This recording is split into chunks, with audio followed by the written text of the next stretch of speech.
बात करते हैं ऑक्सीडेशन नंबर बाय स्ट्रक्चर। अगर किसी कंपाउंड की स्ट्रक्चर दी हो तो कौन कौन से रूल हैं जिनसे आप ऑक्सीडेशन नंबर फाइंड कर सकते हो।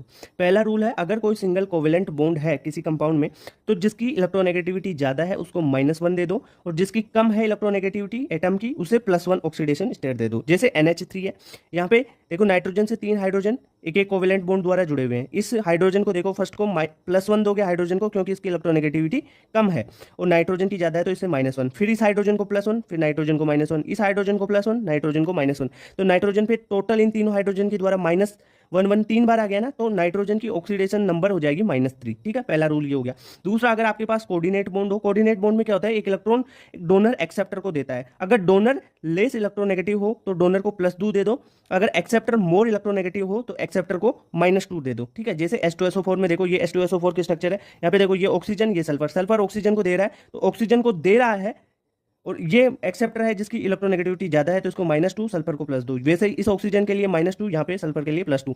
अब देखो इधर इस ऑक्सीजन को देखो, यहाँ पे ये ऑक्सीजन -1 होगा, सल्फर को +1 देगा। क्यों? क्योंकि यहाँ पे कोई कोऑर्डिनेट बॉन्ड नहीं है, यहाँ पे सिंगल कोवेलेंट ये वाला बॉन्ड है, इसलिए +1 -1 हो गया। ठीक है, इसके लिए भी -1 +1 होगा, तो यहाँ पे सल्फर +6 ऑक्सीडेशन स्टेट में होगा। अगर डोनर और एक्सेप्टर की दोनों की इलेक्ट्रोनेगेटिविटी सेम होना, तब भी डोनर को +2 और एक्सेप्टर को -2 नंबर दे दोगे आप। ठीक है, इतनी बात क्लियर। अब देखो, अगर डोनर एटम मोर इलेक्ट्रोनेगेटिव है और एक्सेप्टर एटम लेस इलेक्ट्रोनेगेटिव है, तब उस कोऑर्डिनेट बॉन्ड को आप मानोगे ही नहीं, उसका कोई कोई भी कंट्रीब्यूशन नहीं होता ऑक्सीडेशन स्टेट में। ठीक है, उस कोऑर्डिनेट बॉन्ड का, जब डोनर एटम की मोर इलेक्ट्रोनेगेटिविटी हो और एक्सेप्टर एटम की लेस इलेक्ट्रोनेगेटिविटी हो। जैसे HCN की स्ट्रक्चर देख लो, HCN में H N, यहाँ पे कोऑर्डिनेट बॉन्ड N और C के बीच में, और 2 कोवेलेंट बॉन्ड। इन 2 कोवेलेंट बॉन्ड्स के द्वारा तो यहाँ पे +2 और -2 हो जाएगा। ठीक है, इस को एक कोवेलेंट के द्वारा +1 और -1 होगा, तो नाइट्रोजन पे टोटल ऑक्सीडेशन स्टेट कितनी हुई, -3 हो गई। पर यहाँ पे देखो, इस कोऑर्डिनेट बॉन्ड का कोई भी यहाँ पे कंट्रीब्यूशन नहीं होगा। ओके,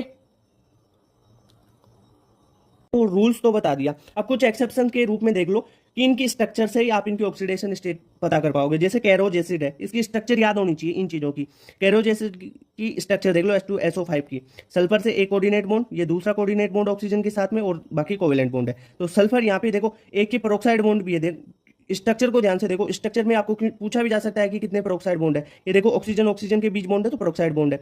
यहाँ पे सल्फर की ऑक्सीडेशन स्टेट पूछेगा तो +6 है। ठीक है, यहाँ से देखो ऑक्सीजन की -2, यहाँ पे +2, इस ऑक्सीजन की -2 +2, इस ऑक्सीजन के लिए -1, यहाँ पे +1, इस ऑक्सीजन की -1, यहाँ पे +1, तो सल्फर की टोटल +6 हो जाएगी। ठीक है, CrO5 बहुत बार पूछा जाता है, ये बटरफ्लाई शेप होती है और इसकी स्ट्रक्चर कुछ इस प्रकार होती है बटरफ्लाई शेप में। यहाँ पे क्रोमियम +6 ऑक्सीडेशन स्टेट में होता है। इतनी बात क्लियर। अब देखो, इनमें से ही पूछा जाएगा, जो जो मैं स्ट्रक्चर बता रहा हूँ NCERT की स्ट्रक्चर है और PYQ में आई हुई चीजें, यहाँ से ही क्वेश्चन पूछा जाता है।